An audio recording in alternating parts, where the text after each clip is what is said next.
This is not Pirates of the Caribbean. No Jack Sparrow. No Hollywood fantasy. This is real. A pirate so feared, even empires shook at his name. A man who started as a humble sailor and rose to control the Mediterranean. The Christian world called him a monster. But to the Ottomans, he was a hero. This is the story of Barbarossa, the red-bearded pirate who became the Grand Admiral of the most powerful navy in the world. And trust me, you won't believe how he did it. Born in the late 15th century, Khizr and his brothers were simple sailors, ferrying goods across the Aegean. But the world they lived in, it was brutal. The Spanish and Portuguese were expanding, enslaving Muslims and Jews, wiping out entire coastal towns. The Mediterranean was not a sea of trade. It was a sea of war. When the Spanish began their brutal conquests in North Africa, Khizr and his brothers knew one thing. They couldn't just watch. They had to fight back. And so, the sons of a fisherman became warriors of the sea. At first, they were just privateers, hired guns on the sea, attacking enemy ships for money. But after the Spanish killed Arouj, Khizr's older brother, this wasn't about gold anymore. It was about revenge, and revenge was bloody. Khizr took over his brother's fleet and earned a new name, Barbarossa, meaning red beard, a name that would make European sailors tremble.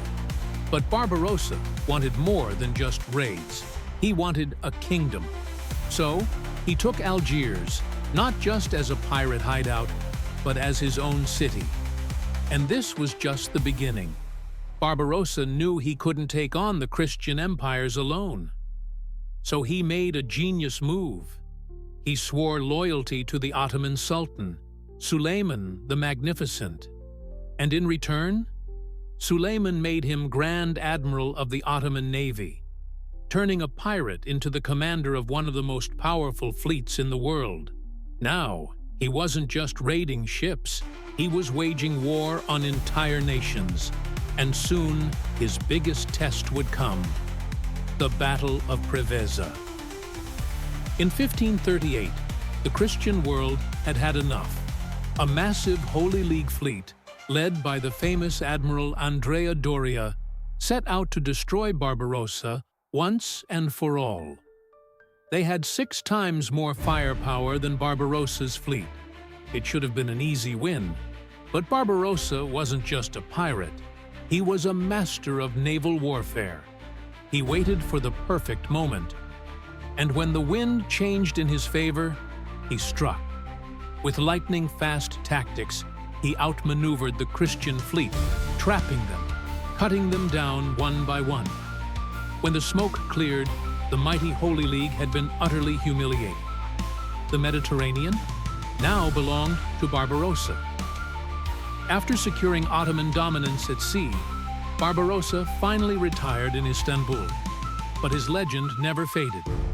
Even today, Turkish naval expeditions begin with the words, "May we be victorious, like Barbarossa." And here's the eerie part. His tomb still stands near the Bosphorus, and sailors say, when the wind howls over the waves, you can still hear the echoes of Barbarossa's fleet. So, was Barbarossa a ruthless pirate or a strategic genius who changed history? Let me know in the comments. And if you love epic forgotten stories like this, hit that like button, subscribe, and turn on notifications, because we have many more legends to uncover.